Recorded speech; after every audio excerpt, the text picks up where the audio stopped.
आखिरकार बजट आ गया इस साल का और मिडिल क्लास को छप्पर फाड़ खुशी तो मिली, लेकिन डिफेंस सेक्टर में क्या हुआ है जानेंगे क्या चल रहा है यहाँ पर। वहीं दूसरी तरफ ये जो तस्वीर देख रहे हैं ना, ये तस्वीर आम तस्वीर जैसी लग रही है। एक ट्रक पीछे है, VHF रडार लिखा हुआ है। क्या मतलब है इसका? ये भारत का गेम चेंजर मोमेंट है जो 29 जनवरी को रिलीज किया गया है। BEL ने आखिरकार ऐसा क्या बना लिया है जिसे माना जा रहा है कि भारत की शक्ति में ये बहुत बड़ी बढ़ोतरी है। जानेंगे क्या कुछ चल रहा है। हमेशा की तरह CIS न्यूज नेटवर्क के इस वीडियो में जानने को मिलेगा बहुत कुछ। आइए जानते हैं इन खबरों को विस्तार से। बहुत समय से ये मांग हो रही थी कि मिडिल क्लास को फायदा मिलना चाहिए, मिडिल क्लास का खून चूस लिया जाता है। बहुत तरह की चीजें कही जा रही थी कि रिच क्लास को टैक्स देने के लिए नहीं कहा जाता है, ज्यादा से ज्यादा वसूली करने के लिए नहीं कहा जाता है, बल्कि मिडिल क्लास के ऊपर सब कुछ थोप दिया जाता है। तो अब इसे देखते हुए सरकार की तरफ से भी एक बड़ा सरप्राइज दिया गया। हालांकि शायद मिडिल क्लास ने सोचा भी ना होगा कि इतना बड़ा सरप्राइज मिलेगा,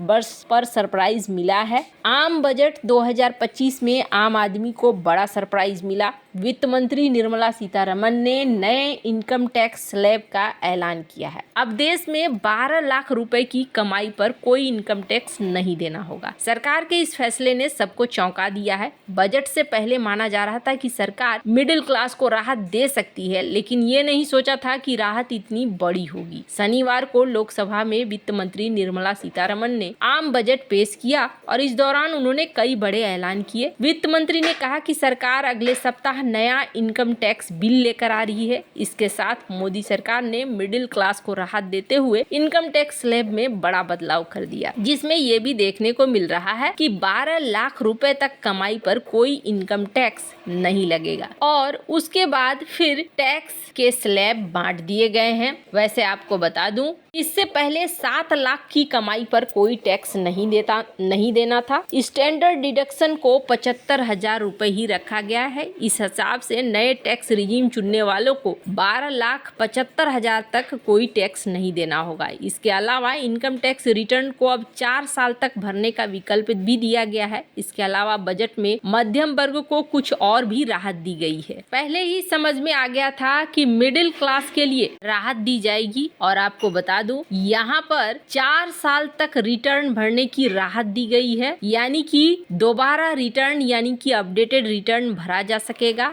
दान पर मिलने वाली छूट की राशि 5 से बढ़ाकर 10 लाख की जाएगी। बजट में ये भी ऐलान किया गया कि अब 2 प्रॉपर्टी होने पर टैक्स पेयर पर कोई टैक्स नहीं लगाया जाएगा। अभी तक ये सिर्फ एक प्रॉपर्टी तक ही सीमित था। TDS की सीमा को भी 10 लाख कर दिया गया है, यानी कुल मिलाकर अभी 1 लाख तक कमाने वाले किसी भी शख्स को टैक्स देने की जरूरत नहीं पड़ेगी और उसके बाद अलग अलग स्लैब हैं। तो आम आदमी भी खुश है। हालांकि इस बार किसानों को भी काफी राहत दी गई है। इसके अलावा कई तरह की योजनाएं भी चलाई गई है। पर यहाँ पर कहा जा रहा है कि सब कुछ तो ठीक है, पर डिफेंस को लेकर भारत ने क्या किया है। तो डिफेंस बजट में कोई खास बढ़ोतरी नहीं की गई है। डिफेंस बजट में पिछले साल की तुलना में थोड़ी सी ही बढ़ोतरी हुई है। अभी जो बजट दिया गया है रक्षा में, वो बजट है 6,81,000 करोड़ का। 2024-25 में ये डिफेंस बजट 4,54,000 करोड़ का था।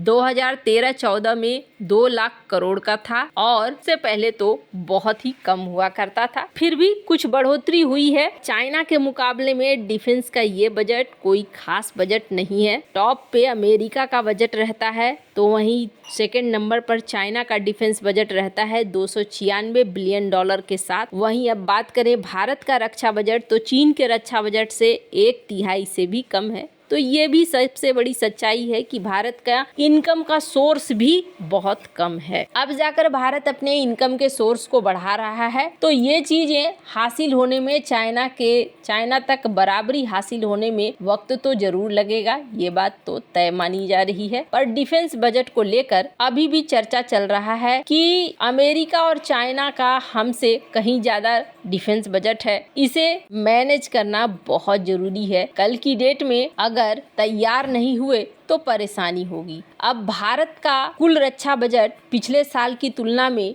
9.53% की वृद्धि हुई है और इसमें कहा जा रहा है कैपिटल बजट रखा गया है 1.8 लाख करोड़ रुपए, जिसका उपयोग किया जाएगा नया हथियार खरीदने में, युद्धपोत खरीदने में, लड़ाकू विमान और सैन्य उपकरणों के खरीद में। घरेलू रक्षा में खर्च होगा 1.12 लाख करोड़ रुपए। रक्षा पेंशन में खर्च होगा 14% वृद्धि दी गई है। इसके अलावा DRDO में सिर्फ 12% की वृद्धि मिली है। भारतीय तट रक्षक को 43% की वृद्धि मिली है। BRO जो कि सीमा में बना रहे हैं सड़क वगैरह, उनको 7,146 करोड़ रुपए आवंटित किए गए हैं। रक्षा बजट में फिर भी ठीक ठाक बढ़ोतरी है भारत की आय के अनुसार और खर्च के अनुसार, क्योंकि मिडिल क्लास को भी खुश करना था। अब लेकिन भारत को दूसरी दिशाओं में देखने की जरूरत है कि किस तरीके से वो अपने इनकम को बढ़ाएं ताकि अलग अलग क्षेत्रों में ज्यादा से ज्यादा पैसे खर्च कर सके। जहां एक तरफ ये सारा सीन हो रहा है, वहीं दूसरी तरफ आपको याद होगा ये वोरोनिस रडार, ये जो इतना बड़ा सा रडार, और इसको लेकर उस समय बहुत ज्यादा चर्चा भी हो रही थी क्योंकि इसकी रेंज है 8,000 किलोमीटर। 2 रडार ही बहुत काफी है, पर इसका दाम भी कम नहीं है। एक यूनिट का दाम है $4 बिलियन। भारत और रूस के बीच में इस रडार को लेकर कथित तौर पर डील हुई है और भारत को ये रडार मिलने की उम्मीद बताई जा रही है। लेकिन इतना भारी भरकम और इतना ज्यादा पैसे लगाकर और रडार खरीदना महंगे वाला सौदा है। ये देखते हुए भी और अपने ऊपर आत्मनिर्भर प्लान के तहत भारत ने काम करना शुरू कर दिया था। भारत इलेक्ट्रॉनिक लिमिटेड, इन्होंने 29 जनवरी को ये तस्वीर पेश करी। हालांकि लोगों ने ध्यान नहीं दिया। ये तस्वीर बताया जा रहा है भारत का गेम चेंजर मोमेंट है, क्योंकि इसमें जो चीजें रिलीज की जा रही है इन ट्रकों में ये है VHF रडार। पहली चीज तो आपने देखा जिस तरीके से ये ट्रक में है, इनको कहीं भी ले जाया और लाया जा सकता है, यानी एक जगह से दूसरे जगह लाना ले जाना आसान है। वहीं दूसरी तरफ ये रडार, बस ये समझ लीजिए रूस वाले रडार की तुलना में काफी छोटे जरूर हैं, लेकिन प्रभाव इनका बराबर है। ये स्टील्थ फाइटर जेट को